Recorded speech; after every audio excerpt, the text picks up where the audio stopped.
He was nothing more than a shadow behind glass, ribs sharp under matted fur, eyes clouded with fear and pain.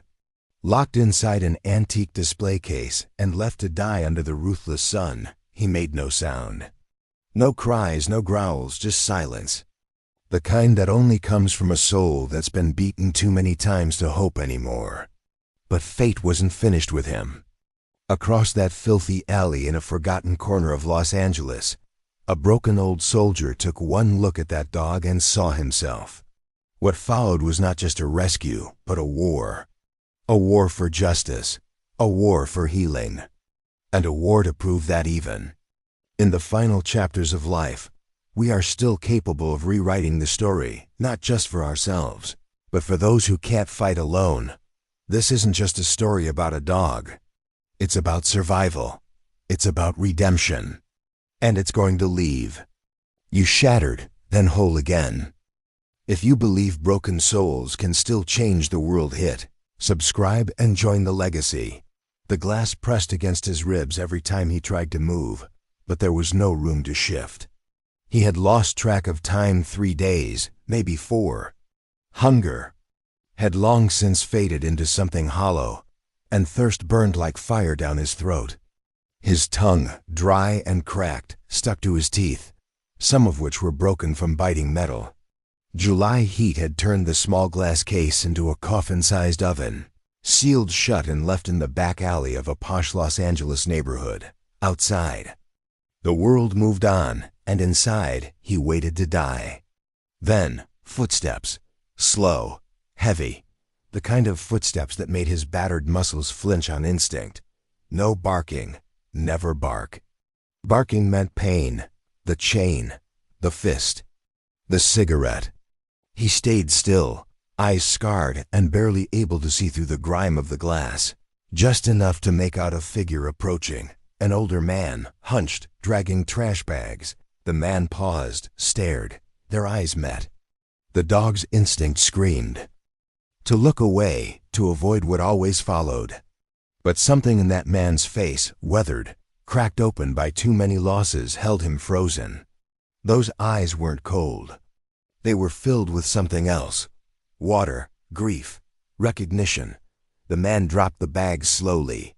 "Jesus Christ," he whispered, his voice breaking like something inside him had snapped. "What did they do to you?" His name was Frank, 68. A veteran of 2 wars, a widower, a man long done with crying until now. The sight of that broken German shepherd behind smeared glass hit him harder than any bomb, any bullet. It wasn't just a dog. It was a mirror. Frank's hands shook, not the old shakes from meds or age, but the kind that came when memory kicked. Down the door. Somewhere in the heat and silence, he remembered another dog, one that never came back. One that died in a field far from home with Frank's voice in his ears. "Just hold on, buddy. Just hold on."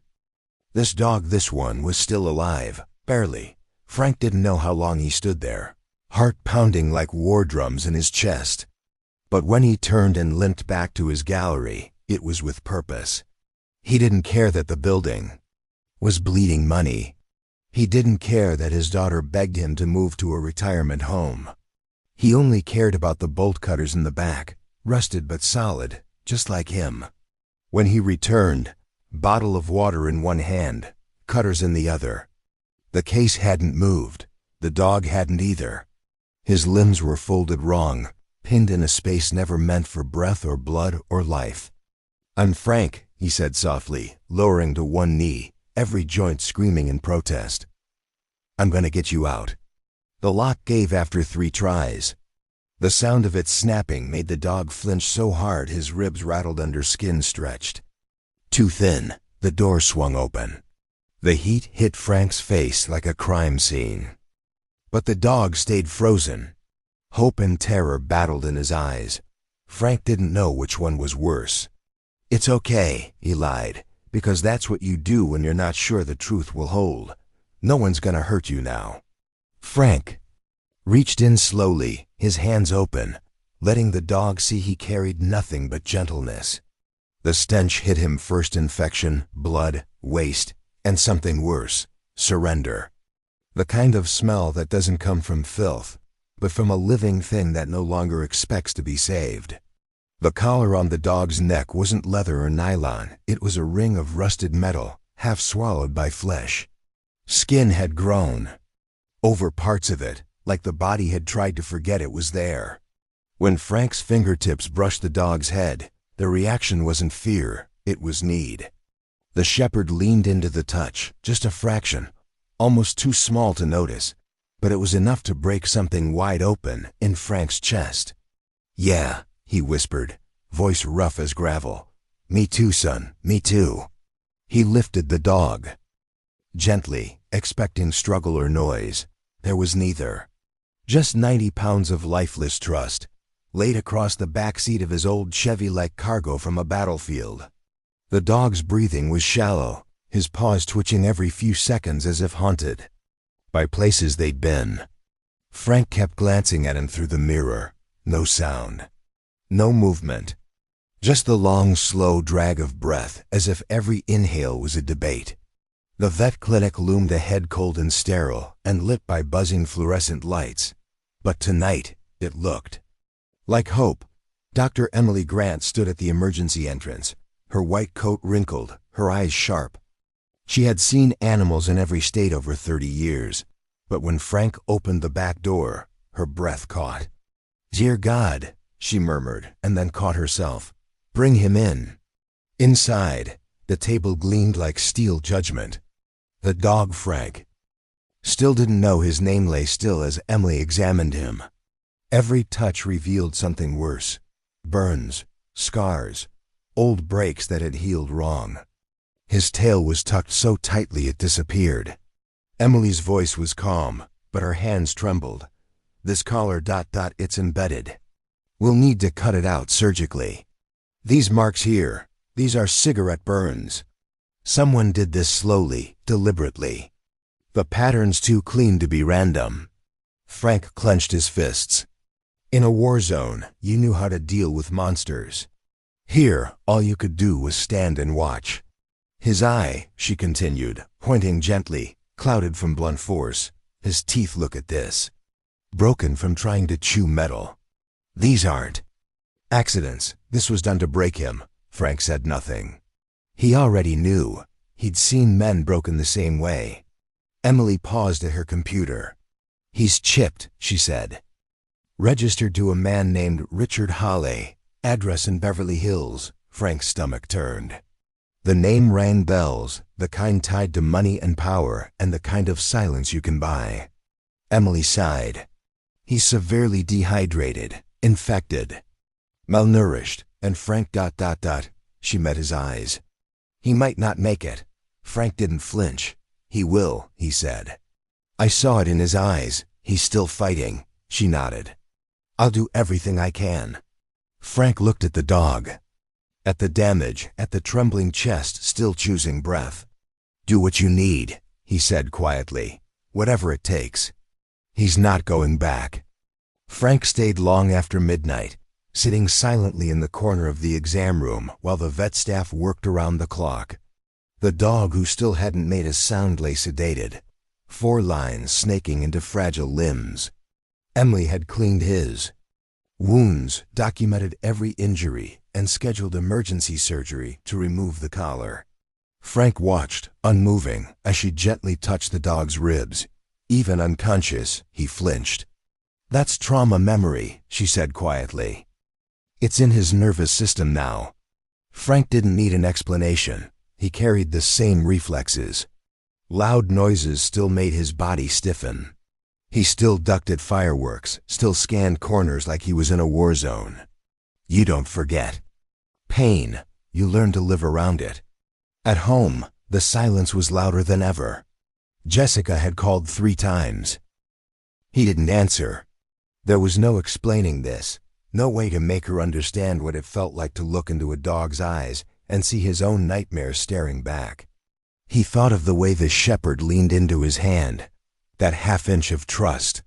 That was the reason. That was the war he had chosen. The next morning, Emily called. "He made it through the night," she said. Barely. He's not out of the woods, but he's here. Frank's throat tightened. When can I bring him home? He needs a few more days, but there's something you should see. When Frank returned to the clinic, Emily led him to a quiet recovery room. The dog was lying on a soft mat, hooked to machines. But he was awake. When Frank entered, the dog didn't flinch, didn't retreat. His eyes followed Frank across the room, slow, tired, ... But not afraid. Emily crouched beside the mat. Watch this. She placed her hand gently on the dog's side. Even sedated, he twitched violently. This, she said, is what deep trauma looks like. His body reacts before his brain does. Frank didn't speak. Just dropped to one knee, ignoring the sharp protest of his joints. Hey, he said. Softly, you remember me? The dog's eyes met his, and this time they didn't shift away. You're safe now. Emily touched Frank's shoulder. He needs a name, she said. Something new. Something that doesn't carry pain. Frank looked at him, thought of the weight in that glass coffin, the silence, the refusal to die. Let's call him Ranger, he said finally. He earned it. Emily smiled. Ranger it is. That evening, Frank sat at his kitchen table with paperwork spread across every inch, vet bills, prescriptions, legal notes. The gallery wasn't making enough to cover even half. He was old, broke, and tired, but none of that mattered now. In the back room, a second-hand dog bed waited, and so did a broken German shepherd who had leaned into a stranger's touch when he should have given up. Frank picked up his phone, heart pounding, and made a call. Tom, he said. It's Frank. Yeah, I know it's late. I need a favor, the legal kind. Because the man who did this, he's coming. And I won't let him take Ranger back. Ranger didn't eat for the first 2 days at home. He didn't bark, didn't move unless Frank left the room. And when he did move, it was only to press himself into corners, places with walls at his back and nothing in front but open space. He refused to lie near the door. Frank didn't blame him. Doors brought voices. Voices brought pain. So he made it easy. Meals left quietly on the floor. Lights dimmed. No sudden moves, no loud sounds. He just sat nearby, reading the paper, drinking coffee, pretending this was normal. Progress came like the ticking of a clock, slow, quiet, almost invisible, unless you were looking for it. On the third morning, Frank heard the soft click of claws on hardwood behind him. He didn't turn, just kept sipping his coffee. Then, the faintest sound, the lapping of water. Ranger was drinking. Frank didn't smile. He didn't celebrate. He just said, in the calmest voice he had, "That's a good boy." Ranger froze, but he didn't run. That night, the routine shifted. After Frank set down the bowl, he walked to the far side of the room. Ranger waited until he sat, then crept forward. Still didn't eat until Frank looked away. But he ate, every bite, and then retreated back to his corner. The fourth night, Ranger stood in the kitchen doorway for over an hour watching Frank wash dishes. Didn't move. Didn't lie down, just watched. The silence between them grew comfortable. Not empty, full of something waiting to become trust. Then came the sound that shattered it all, the doorbell. A sharp ding that ripped through the room like gunfire. Frank didn't even see Ranger move. 1 second he was standing, the next he was gone, wedged beneath the table so tightly he looked like he'd been carved into the wood. Frank's instincts kicked in. His shoulders tensed, heart hammering. He peeked through the curtain. Black car. Men in suits. And one man in the middle, tan like a magazine model, suit tailored, eyes cold. Frank opened the door, but didn't step aside. "You Frank Bowen?" one of them asked. "Who's asking?" "David Langston, with Morgan and Ellis. This is my associate, Paul Dwyer, and our client, Mr. Richard Hawley." The middleman stepped forward, smiled, not a warm smile. The kind of smile that hides teeth. "You have my dog," he said. From inside the house came a sound Frank had never heard from Ranger, a thin, high whimper that trembled like glass. "That your dog?" Frank asked, locking eyes with Holly. "Because your dog is currently losing control of his bladder in my living room from the sound of your voice." Hale's jaw clenched. "Bruno is a valuable asset. Trained, documented, registered. We have papers." "Yeah?" Frank stepped forward. "Is that what you call locking him in a display case and walking away?" The lawyer spoke again, cool and polite. "You have 72 hours to return the animal or face felony charges for theft. That's a serious offense, Mr. Bowen, especially for a man with your ... history." Frank didn't blink. "Get off my property, now." They left without another word, but their threat stayed behind like smoke in Frank's lungs.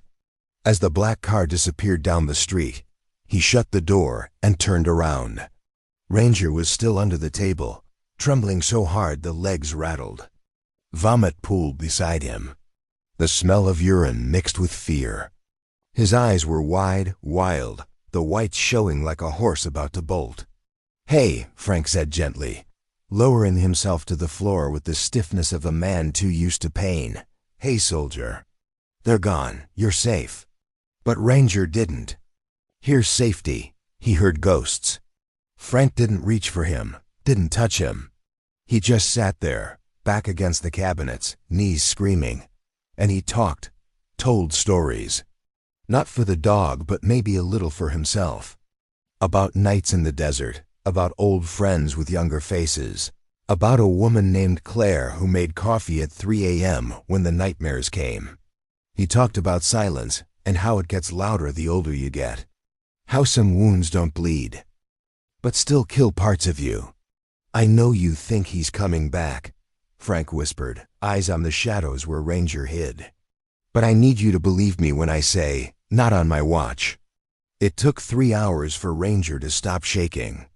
Another hour before he crawled out, belly low, pressing gently against Frank's leg, not for comfort, but as if he were the one offering it.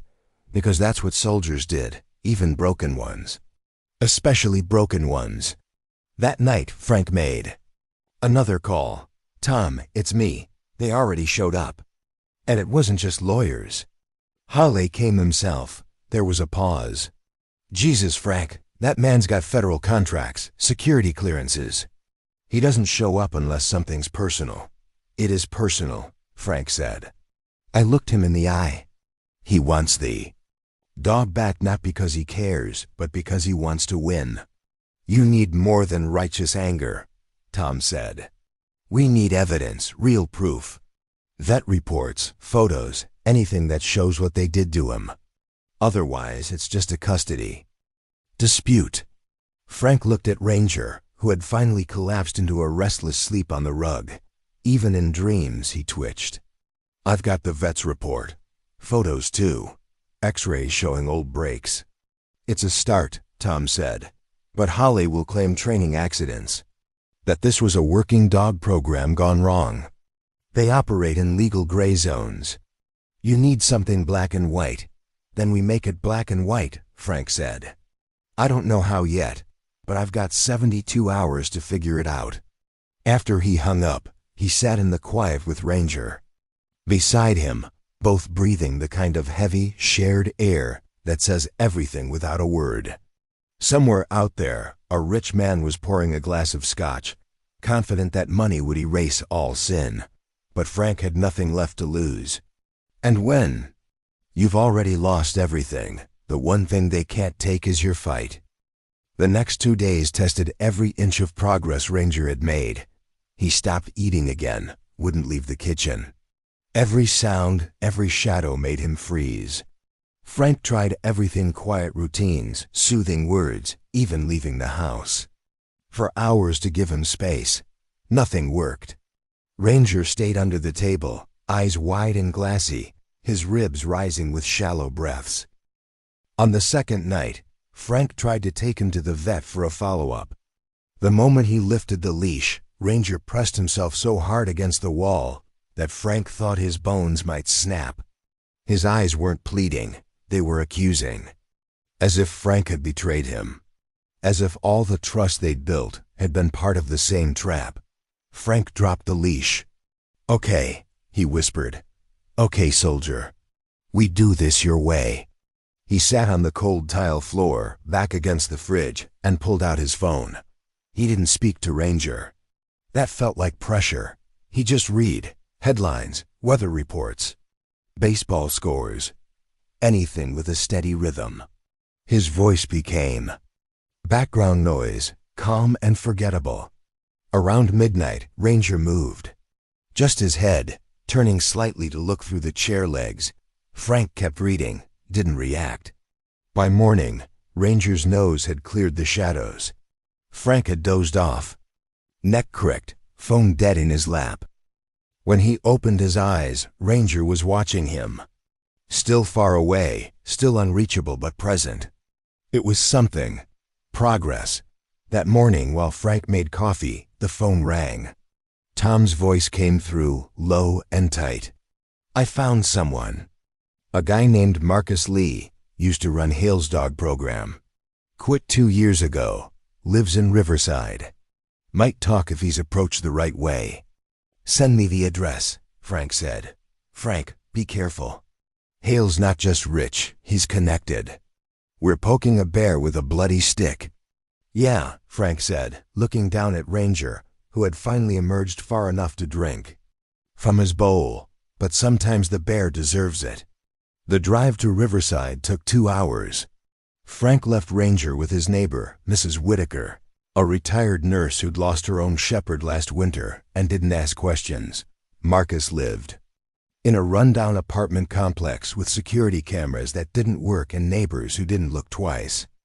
He opened the door with suspicion in his eyes. "I can't talk about Hale," he said before Frank even introduced himself. "I sign things." Frank held out his phone. On the screen was a photo of Ranger fresh from the display case. Bones sharp, eyes sunken, every wound on full display. Marcus went pale. He stepped aside. "Come in." The apartment was clean but sparse. Military neatness. Coffee brewed without asking. Marcus sat at the table, hands shaking slightly. "That's Bruno," he said, voice soft. "Hale's special project." Except he never broke the way Hale wanted. The more pain they gave him, the more he just endured. "You have proof?" Frank asked. Marcus nodded slowly. "They took everything when I quit. But they don't know about the backups I hid in my ex-wife's cloud account." 2 hours later, Frank drove home with a flash drive in his pocket and fire in his blood. Hale had created a weapon, but that weapon had survived. And now, finally, it was ready to fight back. Frank barely slept that night. The flash drive sat on the table like a loaded weapon, small but heavy with truth. He didn't even open the files he didn't have to. He'd seen it in Marcus's face. Whatever was on that drive was enough to ruin a man like Hale, enough to protect Ranger. Maybe even enough to burn down the whole empire that had tried to break him. The next morning, he drove to the clinic first. Ranger sat quietly in the passenger seat, head low, eyes tired. But when they pulled into the parking lot, he didn't panic. He didn't whine. He just looked at Frank like he understood this was necessary. Emily was waiting. "You found something?" she asked, and Frank handed her the drive. "We'll need to match the injuries on video to his current condition. If there's any hope of winning this in court, we have to prove beyond doubt that this was abuse, not training." She examined Ranger carefully, documenting every scar again, every fracture, every patch of missing fur. When she touched a spot just above his ribs, he twitched violently. "That one?" she said softly. "That's deep nerve trauma. It's not just memory, it's in his wiring now." Frank nodded. "I know the feeling." That night, Tom met him at the gallery. They sat in the back room, watching the footage on an old laptop, neither speaking for a long time. The videos were worse than Frank imagined. Ranger, barely recognizable as the same dog, chained in a small concrete room, collar shocking him until he collapsed. Hale's voice was calm as he gave commands. In one video, he told an assistant to increase the voltage. Ranger screamed. Tom's jaw tightened. This is systematic torture, not training. Not even close. Is it enough? Frank asked. Tom nodded. It's enough to keep him. Enough to press criminal charges. But if we use this, Hailey will know where it came from. Marcus could be in danger. Then we make sure Holly is too busy to retaliate, Frank said. We go public. The next morning, Tom filed a motion for emergency protective custody and submitted the videos to the court. At the same time, edited versions were sent to animal rights organizations and media outlets. Within hours, the story exploded. Hashtags trended. News vans parked outside Frank's home. Supporters rallied outside the gallery. Frank stayed inside, answering calls, giving interviews, and watching Ranger from the corner of his eye. The dog didn't hide. He didn't retreat, but he didn't relax either. Until Jessica arrived. She stood in the doorway, arms crossed. Face pale. What did you do, Dad? Frank didn't answer. He didn't need to. Ranger walked over to her, slowly, carefully, and looked up. Jessica knelt, held out her hand. And Ranger didn't flinch. He just stared at her for a long moment, and then leaned in. Oh, she breathed. Okay, what do you need? Frank exhaled for the first time all day. Everything we've got, because this fight wasn't over, not even close. The court date came faster than anyone was ready. 4. Frank wore the same dark suit he'd worn to Claire's funeral, one that didn't quite fit around the shoulders anymore. Ranger stood at his side, not leashed but never straying. His fur had grown back in patches, his body still carried the map of every scar. But he walked tall, proud. The courthouse steps were lined with cameras, reporters, and protesters. Signs read, "Justice for Ranger," and "End the torture." A few kids held drawings of dogs with capes. Ranger paused as they walked through the crowd, his eyes sweeping the people, not with fear, but awareness. Frank could feel it in the way the dog's steps slowed, the slight pull in his muscles.